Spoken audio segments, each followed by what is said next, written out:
ibtigha'a mardatihi wa qurbihi wa thawabihi lillahi ta'ala amma ba'du.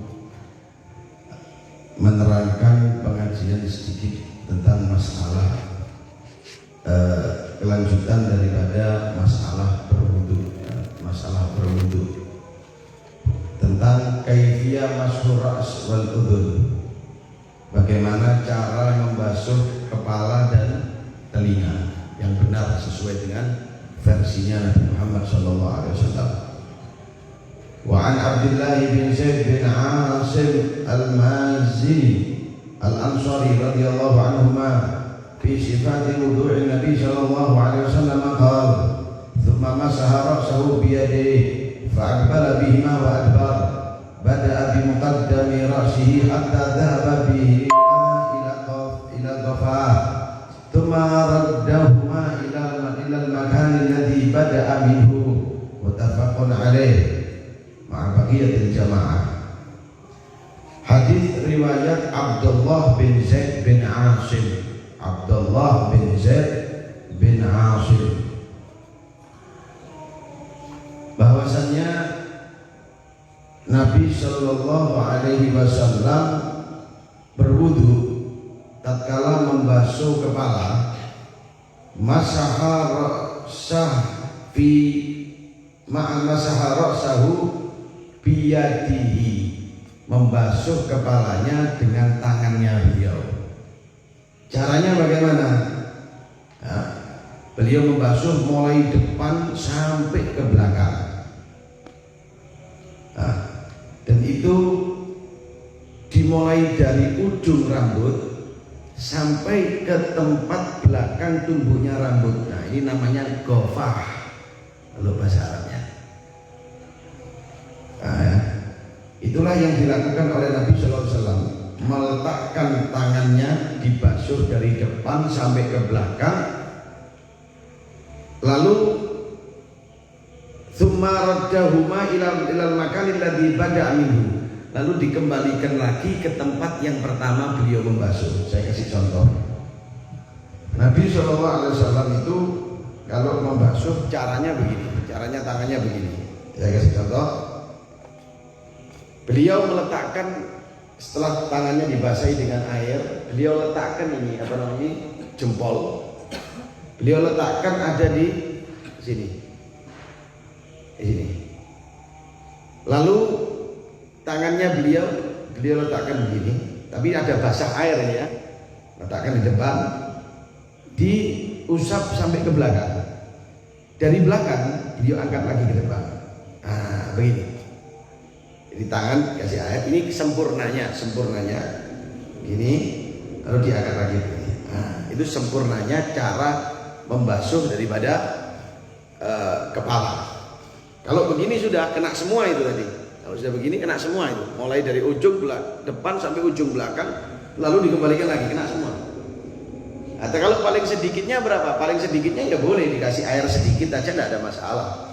Tapi kalau Anda mau secara komplit, ya begitu itu tadilah yang dilakukan oleh Nabi Muhammad Shallallahu Alaihi Wasallam. Nah, secara komplitnya begitu. Itu cara membasuh daripada kepala. Juga membasuh kepala ini minimalnya berapa? Sebagian ulama mengatakan minimalnya itu 3. Minimalnya itu 3. Minimalnya 3 rambut, tapi kan nggak mungkin mau kita hitung ada 3 rambut ya, nggak mungkin kita hitung 3 rambut.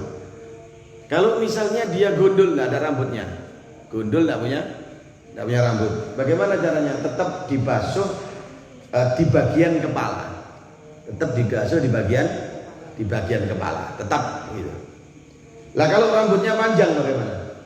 Ada orang rambutnya panjang dia, terus bagaimana caranya? Yang dibasuh itu rambut yang masih di dalam bagian kepala. Jadi rambut yang masih di kepala. Ada orang rambutnya panjang sampai di sini misalnya, terus dia basuh yang di sini. Ya ini nggak sah. Kenapa? Karena ini rambut sudah keluar dari batasnya kepala. Yang dibasuh di sini. Walaupun rambutnya panjang, ini basuh di sini, tetap masih dalam lingkup kepala. Ada orang malu misalnya. nggak punya rambut, ya kulit kepalanya yang dibasuh. Ada orang malu, wah ini kalau saya ini kepala saya ini botak, gundul, nggak ada rambutnya. Kalau saya buka begini malu nanti dilihat orang. Karena tradisi di sini kalau ada orang botak itu namanya orang yang baru keluar dari hukuman, misalnya begitu ya. Lalu bagaimana dia?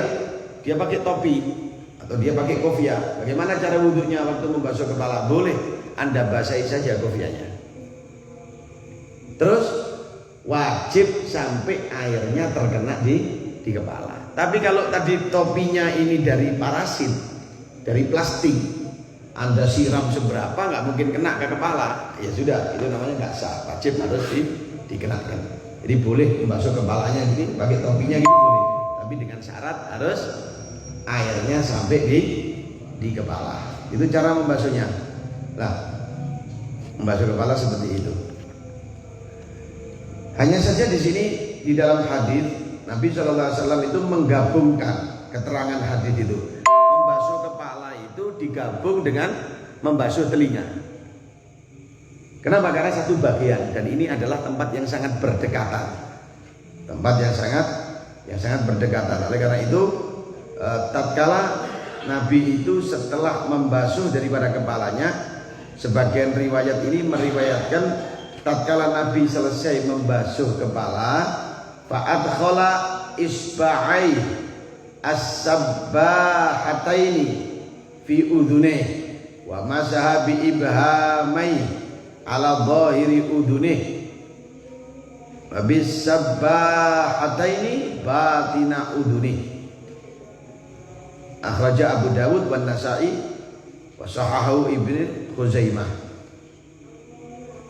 Jadi Nabi ini Shallallahu Alaihi Wasallam kalau sudah basuh kepala, beliau lanjutkan lagi dengan membasuh telinga. Beliau lanjutkan lagi dengan membasuh telinga. Nah, cara membasuh telinga bagaimana? Seperti ini. Beliau masukkan dua jari-jarinya ini ke dalam dan yang jempol ini di luar. Nah, caranya membasuh adalah mengikuti daripada alur putaran telinga. Itu yang dilakukan oleh Nabi. Jadi bukan begini tau. Ada orang yang begini tau. Nah, ini tapi sunnah ya. Membasuh telinga ini adalah sunnah. Anda nggak basuh nggak apa-apa. Malah yang wajib. Nah, tapi Nabi SAW memasukkan tangannya kedua ini jari-jarinya masuk ke dalam, lalu diletakkan di sini di ujung-ujung, mengikuti alur jalan, mengikuti alurnya ini. Nah, gitu. Setelah itu jempolnya dimulai dari daun telinga, dipegang. Lalu dinaikkan ini, nah, kena semua kalau begitu sudah. Jadi dimasukkan dulu, lalu pinggirnya keluar, baru begini.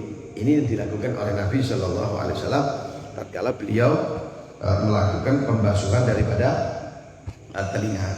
Dan membasuh kepala itu biasanya digandeng langsung oleh Nabi Shallallahu Alaihi Wasallam. Setelah membasuh kepala langsung telinga begitu. Ada yang mengatakan sendiri-sendiri, boleh. Tapi kan sunnah. Tapi kan telinga ini sunnah. Jadi boleh Anda basuh, boleh Anda tidak basuh. Tapi yang jelas membasuh tadi itu lebih afdal daripada tidak membasuh telinga.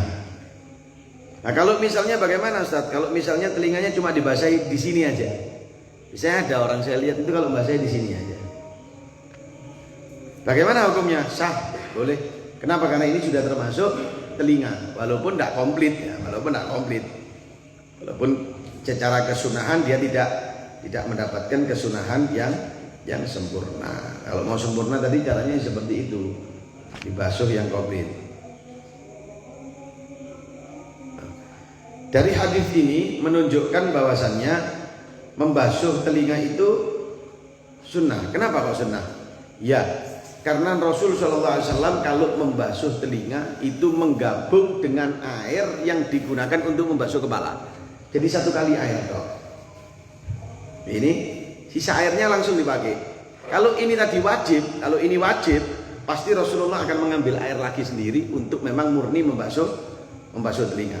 Nah, ini menunjukkan ulama mengatakan, oh kalau begitu itu sunnah itu sunnah. Nah, itu sunnah. Al-Hanafiyah wal Malikiyah wal Syafi'iyah wal Hanabilah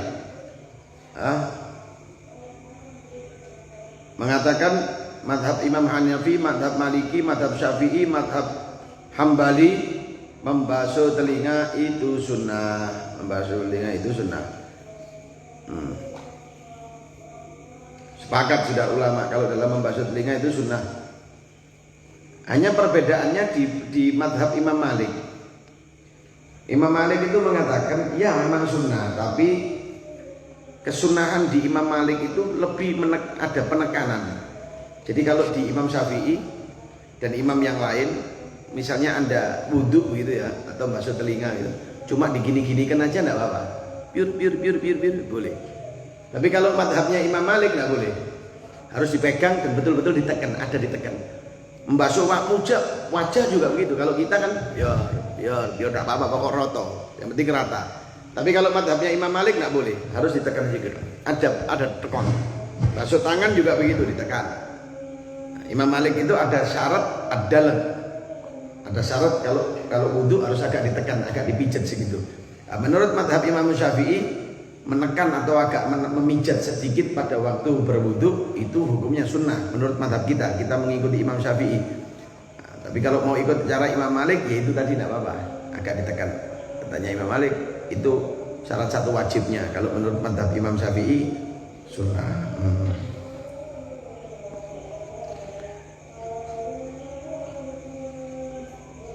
Di dalam membasuh telinga, yang dibasuh itu bukan cuma depannya saja, tapi sama dalamnya. Dan itulah yang dilakukan oleh Nabi Shallallahu Alaihi Wasallam. Ulama juga mengatakan begini, dengarkan baik-baik ya. Kenapa sih membasuh telinga itu kok sunnah? Kok bukan wajib?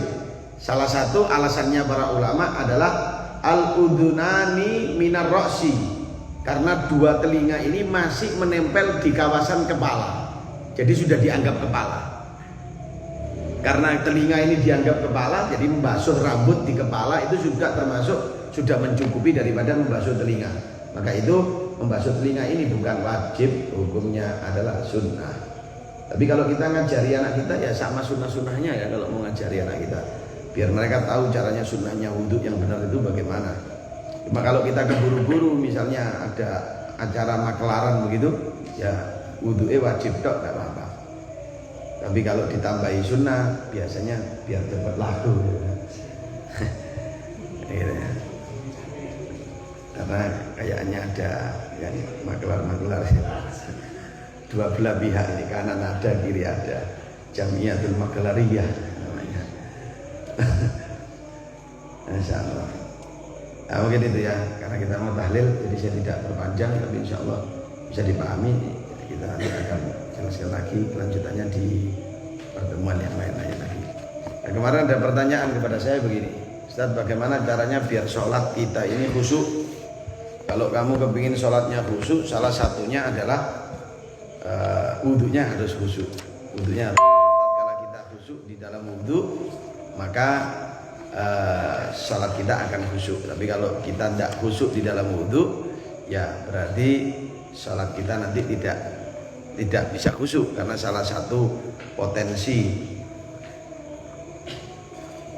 sholat itu menjadi khusyuk yaitu dengan cara apa? Dengan cara sholatnya harus wudhunya harus khusyuk.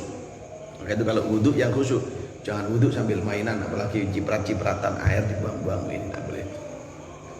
Wallahu a'lam. Kita tahlil yang khusyuk, insyaallah biar dapat berkahnya para wali-walinya Allah Subhanahu wa taala. Afdhalu dzikri fa la